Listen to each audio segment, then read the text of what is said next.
Hello दोस्तों, आज हम ध्वनि यानी साउंड के बारे में पढ़ने वाले हैं। तो ध्वनि और साउंड के बारे में पढ़ने से पहले हमें कुछ बेसिक चीज़ों के बारे में पता होनी चाहिए, जैसे कि तरंग क्या होता है, तरंग की कितने प्रकार होते हैं, तरंग की क्या प्रॉपर्टीज़ होती है, इनके बारे में हमें पता होना चाहिए। किसी भी कॉम्पिटिटिव एग्ज़ाम का यहाँ ध्वनि जिसमें फिजिक्स आता है उसमें से एक ना एक क्वेश्चन ध्वनि टॉपिक से होती ही हैं। तो इसको अच्छे से हम आज पढ़ने की कोशिश करेंगे। तो पहले स्टार्ट करते हैं कि तरंग होता क्या है। तो तरंग एक प्रकार का विक्षोभ है। तरंग एक प्रकार का विक्षोभ है जिसमें ऊर्जा एक स्थान से दूसरे स्थान पर विक्षोभ के रूप में स्थानांतरित होती है। तो यहाँ विक्षोभ क्या है, इसको एक एग्जाम्पल के थ्रू समझते हैं। आपने कभी ना कभी तालाब में पत्थर मारकर देखा होगा। तो उस पत्थर जब आप मारते हैं तो उसमें से एक लहर टाइप की लहर निकलता है। किस रूप में? इस रूप में, ये हल्का हल्का और ये बढ़ते जाता है। और आप जितनी मैग्नीट्यूड से इस पत्थर को फेंकोगे यहाँ उतनी ही दूर तक यहाँ हलचल होगी। इन्हीं हलचल जो हो रहा है, इन्हीं हलचल को विक्षोभ कहा जाता है। और इसका जो तेवर करने की जो गति होती है, यानी कहाँ तक ये विक्षोभ गमन करेगा, ये आपने उस पत्थर को कितने फोर्स से इस तालाब में फेंका है इसके ऊपर डिपेंड करता है। यानी आपकी ऊर्जा पर डिपेंड करता है कि आपने उसे कितनी ऊर्जा दी है, कितनी फोर्स यानी कितने पावर से, कितने फोर्स से उस पत्थर को फेंका है, वहाँ उतना ही गमन करती है।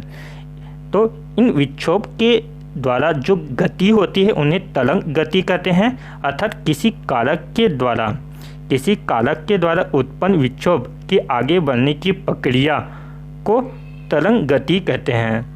तरंग भी दो प्रकार के होते हैं, यांत्रिक तरंग यानी मैकेनिकल वेव, अयांत्रिक तरंग यानी नॉन मैकेनिकल वेव। यांत्रिक तरंग उन तरंगों को कहा जाता है जिनको गमन करने के लिए माध्यम की आवश्यकता होती है। जैसे किस फॉर्म में गमन कर सकती है, यहाँ ठोस में गमन करती है, द्रव में गमन करती है या गैस में गमन करती है। लेकिन जो यांत्रिक तरंग यानी मैकेनिकल वेव है वहाँ निर्वात में गमन नहीं करती है। यांत्रिक तरंग का सबसे अच्छा एग्जाम्पल है ध्वनि तरंग। वही अयांत्रिक तरंग यानी नॉन मैकेनिकल वेव वे तरंग होते हैं जिनको गमन करने के लिए माध्यम की आवश्यकता नहीं होती है, अर्थात यहाँ निर्वात में भी गमन कर पाती है। अयांत्रिक तरंग निर्वात में भी गमन करती है। इसका सबसे अच्छा एग्जाम्पल है विद्युत चुंबकीय तरंग। विद्युत चुंबकीय तरंग अयांत्रिक तरंग है जो कि निर्वात में भी गमन करती है। तो निर्वात में यहाँ किस रूप में गमन कर पाती है, यहाँ संभव कैसे होता है? तो यहाँ निर्वात में किस फॉर्म में गमन करती है? तो यहाँ रेडिएशन के रूप में गमन करती है, यानी विकिरण के रूप में गमन करती है। इसका सबसे अच्छा एग्जाम्पल है प्रकाश तरंग। प्रकाश निर्वात में भी गमन कर पाती है, परंतु इसकी कुछ प्रॉपर्टीज़ के कारण इन्हें यांत्रिक तरंग में भी रखा जाता है। तो प्रकाश जो तरंग है वहाँ यांत्रिक और अयांत्रिक तरंग दोनों प्रकार की है। जबकि यांत्रिक तरंग के बारे में और अध्ययन करें तो यांत्रिक तरंग भी दो प्रकार के होते हैं, एक अनुदैर्ध्य तरंग और एक अनुप्रस्थ तरंग। अनुदैर्ध्य यानी लॉन्गिट्यूडिनल वेव, अनुप्रस्थ यानी ट्रांसवर्स वेव। तो ये होते क्या हैं? तो अनुदैर्ध्य तरंग जिसमें कण का विस्थापन और तरंग की दिशा दोनों ही सेम डायरेक्शन में होती है। वही अनुप्रस्थ तरंग में जो कण की दिशा यानी कण की जो गति होती है और तरंग की जो दिशा होती है उनमें 90 डिग्री का डिफरेंस होता है।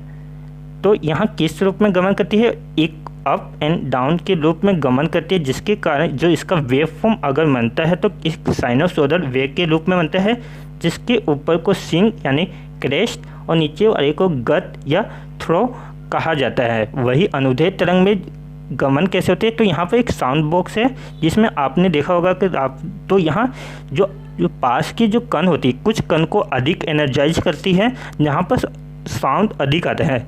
आपको भी जैसे मैं धीरे से बोल रहा हूँ धीरे, तो आप यहाँ पर साउंड कम सुनाई दिया। अगर वही मैं ज़ोर से बोलूँगा, जैसे तो यहाँ पर आपको एक फोर्स से यानी एक जोरदार आवाज़ सुनाई दी। तो यहाँ जहाँ पर आवाज़ की कण, जहाँ पर आवाज़ ज़्यादा होती है वहाँ पर कुछ इस टाइप का बनेगा, और जहाँ पर आवाज़ कम होगी यानी जहाँ पर कण को कम एनर्जाइज करेगा, कम एक्साइट करेगा, वहाँ पर जो फॉर्म बनेगा वहाँ पर कुछ इस फॉर्म का बनेगा, यानी एक दूसरे से जो डिस्टेंस के रूप में बनेगा। तो जहाँ पर ध्वनि ज़्यादा सुनाई देती है यानी ध्वनि के कण जहाँ ज़्यादा एनर्जाइज होते हैं उन्हें सी से डिनोट किया जाता है, और जहाँ पर कम एनर्जाइज होते हैं उन्हें आर से डिनोट किया जाता है। सी का अर्थ होता है कंप्रेशन और आर का अर्थ है रिफ्लेक्शन। यहाँ पर देखिए, अनुदैर्ध्य तरंग वे तरंग होती है जिसमें कण का विस्थापन और तरंग का विस्थापन समान दिशा में होता है, जबकि अनुप्रस्थ तरंग में कण और तरंग की दिशा में 90 डिग्री का फेज आउट आता है। सी का अर्थ मैंने बताया कंप्रेशन, और आर का अर्थ है लिप्लीफेक्शन। आर का रिप्लीफेक्शन है, मैंने वहाँ पर रिफ्लेक्शन बोला था तो सॉरी उसके लिए। आर का अर्थ है लिप्लीफेक्शन। अनुदैर्ध्य तरंग का एग्जाम्पल ध्वनि तरंग है, और वही अनुप्रस्थ तरंग का एग्जाम्पल प्रकाश, भूकंप या स्प्रिंग में होने वाली जो गति होती है वहाँ भी अनुप्रस्थ तरंग का ही एग्जाम्पल है। अब कुछ बेसिक पॉइंट जो आगे की क्लास में जो कि हेल्पफुल होगी, जैसे कि तरंगदैर्ध्य। तो तरंगदैर्ध्य क्या होता है? तो तरंग के द्वारा तय की गई दूरी को ही तरंगदैर्ध्य कहते हैं। तो मैंने यहाँ पर ध्वनि अनुदैर्ध्य तरंग में एक डायग्राम बनाया था, जिसमें जहाँ पर कण ज़्यादा एनर्जाइज हुए थे उन्हें सी से डिनोट किया था, और जहाँ पर कम एनर्जाइज हुए थे उन्हें आर से डिनोट किया था। तो यहाँ गति, तो दो कंप्रेशन या दो संपीड़न के बीच की दूरी को ही तरंगदैर्ध्य कहते हैं, या दो लिप्लीफेक्शन के बीच की दूरी को ही तरंगदैर्ध्य कहते हैं। इसे लैम्डा से डिनोट किया जाता है, तरंगदैर्ध्य को लैम्डा से डिनोट किया जाता है, और इसकी इकाई या यूनिट जो होती है एंगस्ट्रॉन होती है, और एक एंगस्ट्रॉन में 10⁻⁻10 मीटर होता है। अब तरंगदैर्ध्य के द्वारा दूरी मापी जाती है तो इसकी यूनिट क्या होगी? मीटर ही होगी। आपको यहाँ पर तरंगदैर्ध्य का एक फॉर्मूला याद रखना है।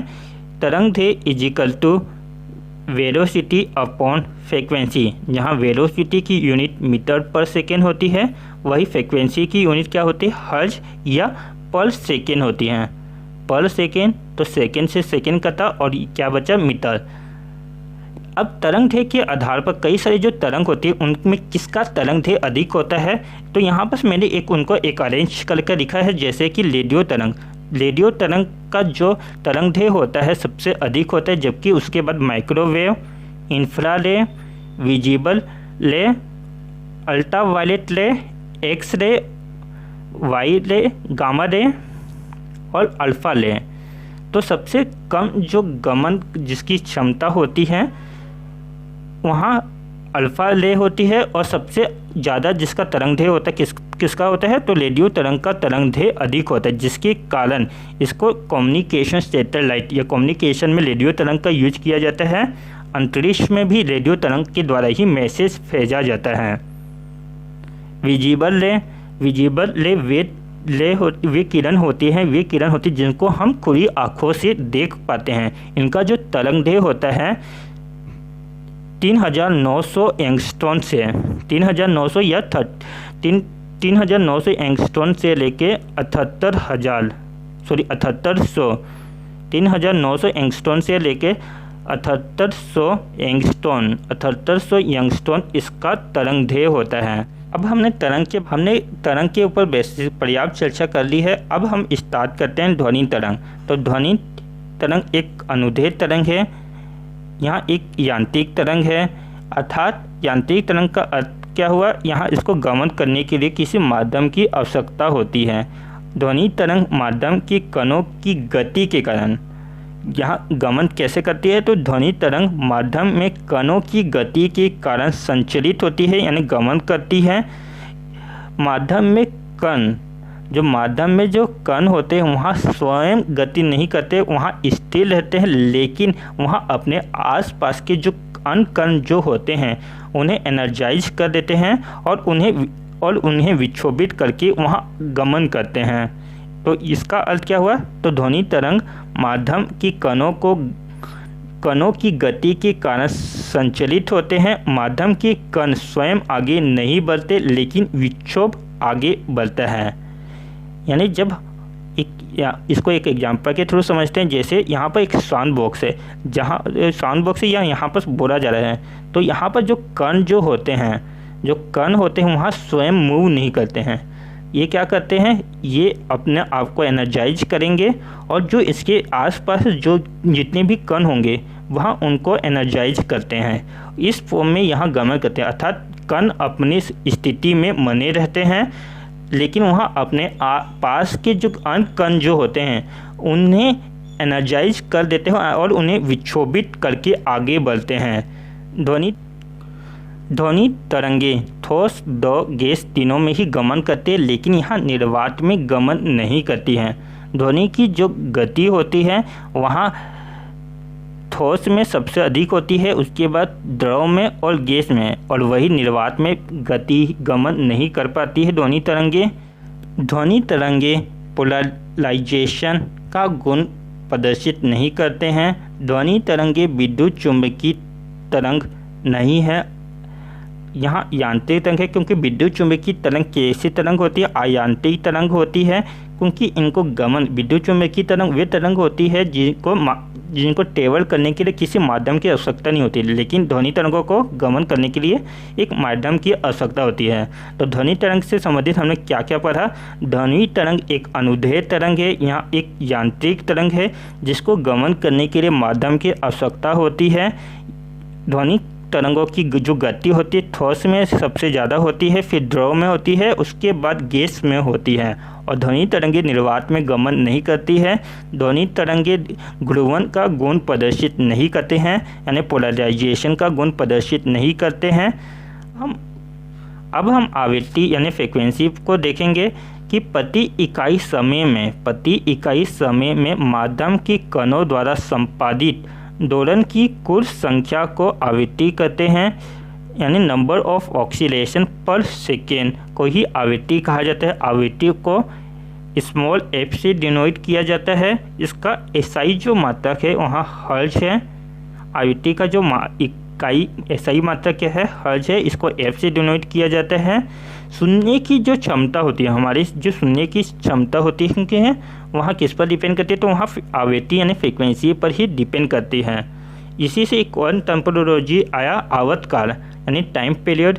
तो संपूर्ण दोलन में लिया गया समय, एक संपूर्ण दोलन में लिया गया समय को ही आवर्तकाल कहा जाता है, जिसे कैपिटल T से डिनोट किया जाता है। आवृत्ति is equal to number of oscillation upon आवर्तकाल, यहाँ फॉर्मूला होता है। इससे क्वेश्चन आते हैं, आप इसको याद करके रखिए। अब हम शोर तरंग की जो रेंज जो होता है यानी रेंज ऑफ हियरिंग को देखेंगे। रेंज ऑफ हियरिंग को 3 भागों में विभाजित किया गया है। अपशोर तरंग यानी इंफ्रासोनिक वेव, शोर तरंग ऑडिएबल साउंड, पराशोर ध्वनि यानी अल्ट्रासोनिक साउंड।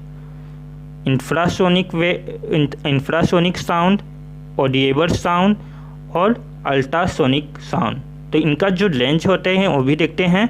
तो इंफ्रासोनिक वेव यानी अवशोर तरंग की जो फ्रीक्वेंसी होती है वहाँ 20 हर्ट्ज से कम होती है, जबकि ऑडिएबल जिनको हम सुन सकते हैं तो मनुष्य 20 हर्ट्ज से लेके 20,000 हर्ट्ज की जो फ्रीक्वेंसी की जो साउंड होती है उन्हें सुन सकता है। वही 20,000 से अधिक जो की तरंग जो होती है, 20,000 हर्ट्ज से जो की अधिक की जो तरंग होती है वहाँ अल्ट्रासोनिक साउंड या अल्ट्रासोनिक वेव की होती है।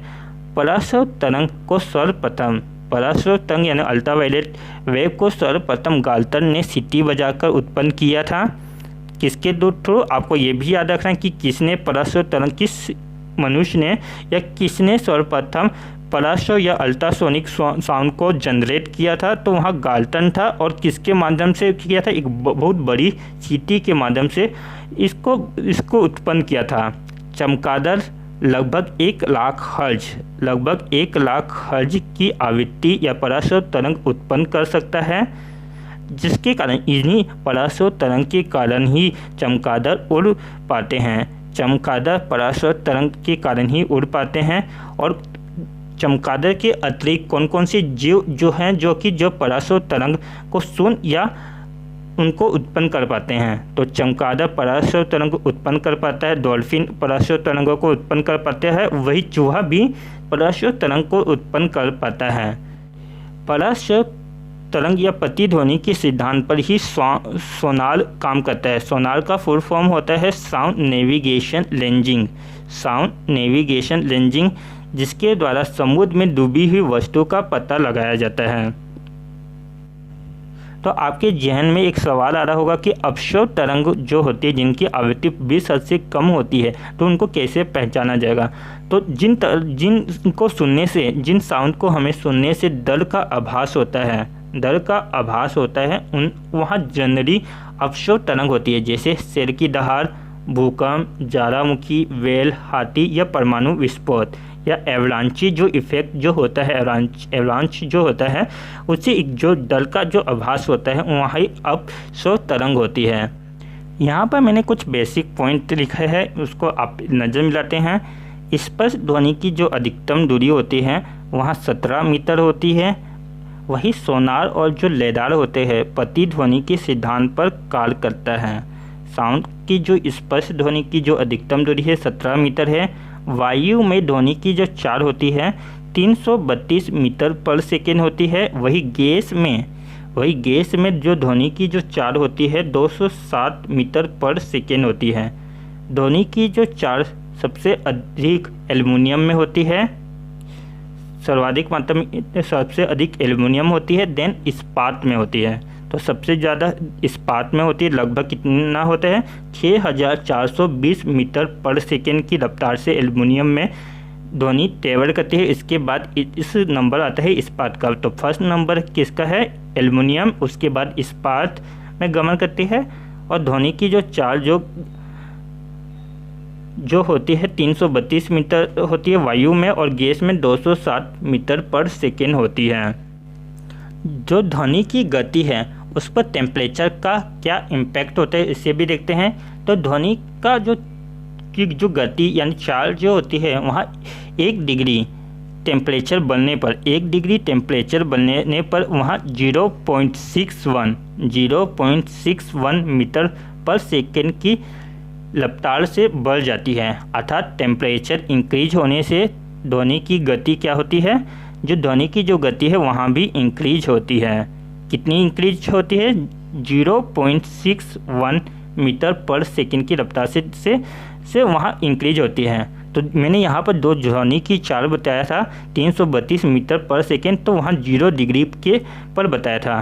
तो 20 डिग्री पर ध्वनि की चाल कितनी होती है, तो 340 मीटर पर सेकेंड की रफ्तार से गमन करता है। वही रूम टेम्परेचर या 25 डिग्री सेंटीग्रेड पर 346 मीटर पर सेकेंड की रफ्तार से गमन करता है। 0 डिग्री पर 332 मीटर पर सेकेंड की रफ्तार से 20 डिग्री सेंटीग्रेड पर 340 मीटर पर सेकेंड, और 25 यानी रूम टेम्परेचर 25 डिग्री भी दे सकता है और रूम टेम्परेचर, ये दोनों वर्ड दे सकते हैं। अगर रूम टेम्परेचर भी बोला तो 346 मीटर पर सेकेंड की रफ्तार से गमन करेगा।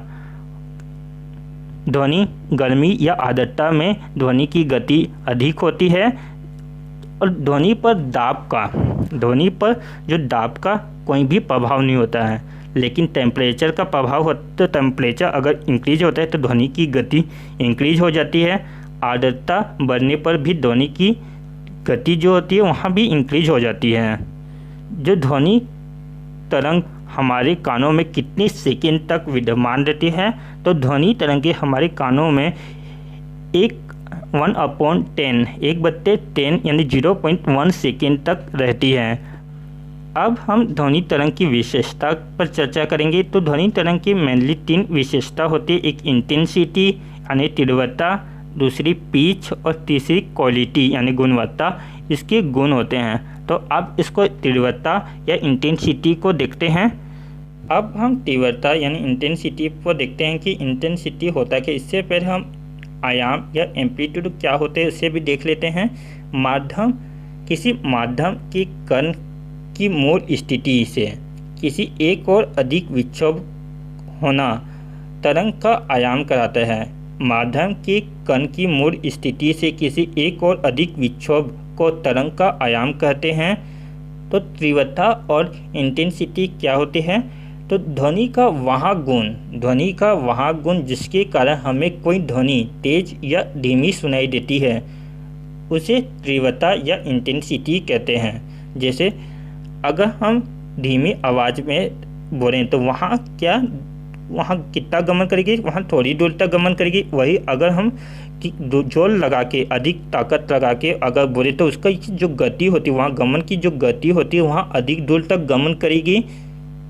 जैसे ध्वनि यहाँ पर मैंने लिखा है, ध्वनि की जो इकाई जो होती है वहाँ डेसीबल होती है। 1 डेसीबल इजिकल तो 1/10 बार के बराबर होता है। ध्वनि का वह गुण जिसके कारण हमें ध्वनि तेज या धीमी सुनाई देती है उसको ध्वनि की तीव्रता या इंटेंसिटी कहते हैं। जैसे मैंने ऑलरेडी बताया, अगर हम कम इंटेंसिटी से बात करें तो उसकी जो गमन करने की वहाँ कम दूरी तक ट्रेवल करेगा, और अगर हम अधिक आवाज़ लगा कर बोलें और अधिक जोर लगा कर बोलें तो उसके जो विस्थापन जो होगा वहाँ अधिक दूरी तक विस्थापित होगा। तो ध्वनि को किसके द्वारा नापा जाता है, अब उसे देखते हैं। तो ध्वनि को ऑडियोमीटर के द्वारा मापा जाता है। यहाँ पर मैंने ध्वनि से रिलेटेड कुछ पॉइंट लिखे हैं, आप उसे देख लीजिए। जैसे ध्वनि साधारण बातचीत करने के लिए 40 से 50 डेसीबल ध्वनि लगती है, वही फुसफुसाहट के लिए 15 से लेकर 20 डेसीबल लगता है। किसी सोते हुए व्यक्ति को जगाने के लिए 50 से 60 डेसीबल की ध्वनि लगती है, वही कोई भी व्यक्ति 90 डेसीबल या 90 या 85 ये दोनों ही एग्जाम में दिया जाता है। तो आपको 85 लेकर चलना है कि 85 डेसीबल की साउंड कोई भी व्यक्ति नहीं सुन सकता है। वही लॉकेट की जो ध्वनि जो होती है वहाँ 160 से लेकर 170 डेसीबल होती है। मिसाइल की जो ध्वनि होती है वहाँ 180 से लेकर 190 डेसीबल तक होती है। तो साधारण बातचीत करने के 40 से 50, फुसफुसाहट करने के लिए 15 से 20 डेसीबल, और सोते हुए व्यक्ति को जगाने के लिए 50 से 60 डेसीबल लगती है। वही लॉकेट के लिए 160 से लेकर 170 डेसीबल और मिसाइल के लिए 180 से लेकर 190 डेसीबल की ध्वनि लगती है, और एक कोई भी व्यक्ति 90 या 85 डेसीबल की ध्वनि नहीं सुन सकता है। तो तीव्रता और आयाम में क्या रिलेशन होता है? तो तीव्रता जिसे आई से डिनोट किया जाता है वहाँ डायरेक्टली प्रोपोर्शनल होता है स्क्वायर ऑफ आयाम के, यानी एम्पलीट्यूड के स्क्वायर के डायरेक्टली प्रोपोर्शनल होता है इंटेंसिटी को आई से डिनोट किया जाता है, और आयाम यानी एम्पलीट्यूड को कैपिटल ए से डिनोट किया जाता है। अब हम ध्वनि का जो सेकेंड गुण है उसको देखते हैं, यानी पिच ध्वनि का वह गुण है जिसके कारण ध्वनि मोटी या पतली सुनाई देती है। पिच अधिक होता है तो ध्वनि पतली या तीक्ष्ण होती है, वही पिच कम होगा तो ध्वनि कैसी होगी? ध्वनि मोटी और सपाट होगी। पिच ध्वनि की आवृत्ति पर डिपेंड करता है। नंबर ऑफ ऑक्सीलेशन जितना अधिक होगा, यानी फ्रीक्वेंसी जितनी अधिक होगी उसका पिच उतना ही अधिक होगा।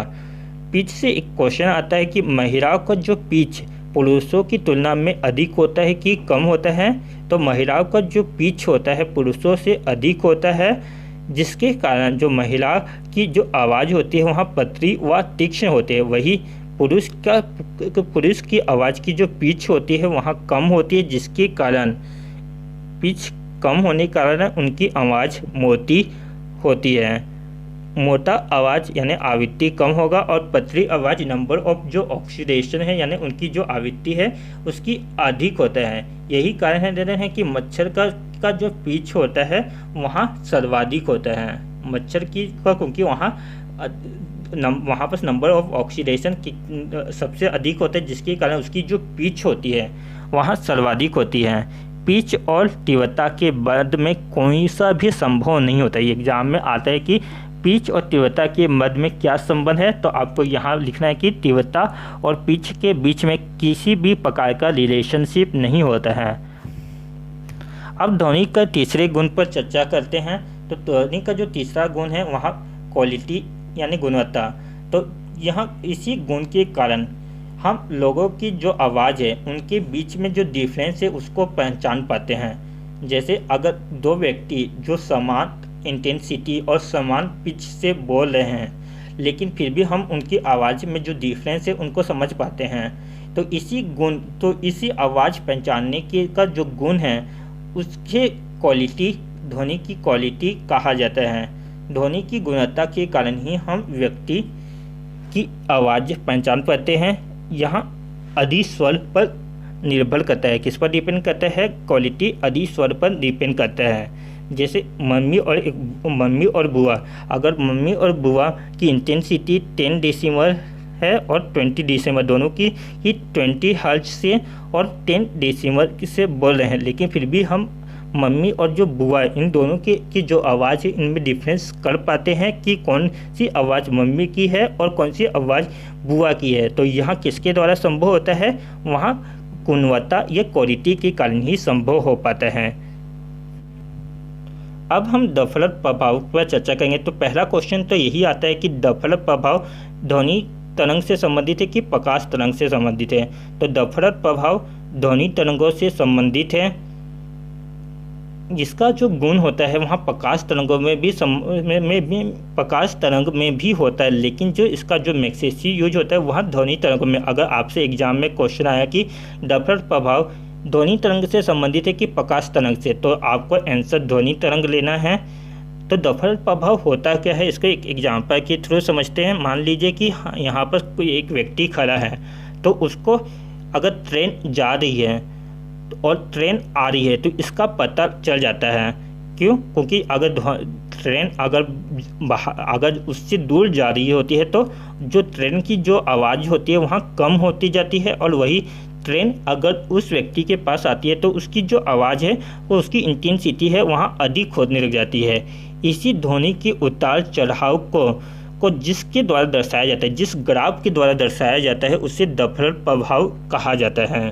तो डफलर प्रभाव क्या है? जिसके द्वारा ध्वनि के उतार चढ़ाव को जिसके द्वारा ध्वनि के उतार चढ़ाव को दर्शाया जाता है उसे डफलर प्रभाव कहा जाता है। यहाँ पर मैंने कुछ नोट्स लिखे हैं, आप उस ऊपर नज़र मिलाते हैं। जैसे हर्बल टेलीस्कोप का उपयोग अंतरिक्ष देखने के लिए किया जाता है। अंतरिक्ष कैसा दिखाई देता है? काला दिखाई देता है। अब हम मेक अंक पर चर्चा करते हैं। तो मेक अंक होता क्या है? तो मेक अंक किसी पिंड की गति, किसी पिंड की गति और उसी माध्यम में और उसी स्थिति में ध्वनि की गति के अनुपात को मेक अंक कहते हैं। मेक अंक माध्यम में ध्वनि की गति और उसी माध्यम में ध्वनि की गति को मेक अंक कहा जाता है। मेक अंक अगर 1 से कम हुआ तो उसकी स्पीड क्या होगी? सबसोनिक होगी। अगर मेक अंक 1 से अधिक हुआ तो उसकी जो स्पीड होगी सुपरसोनिक होगी, और अगर मेक अंक 5 से अधिक होता है तो उसे हाइपरसोनिक स्पीड कहा जाता है।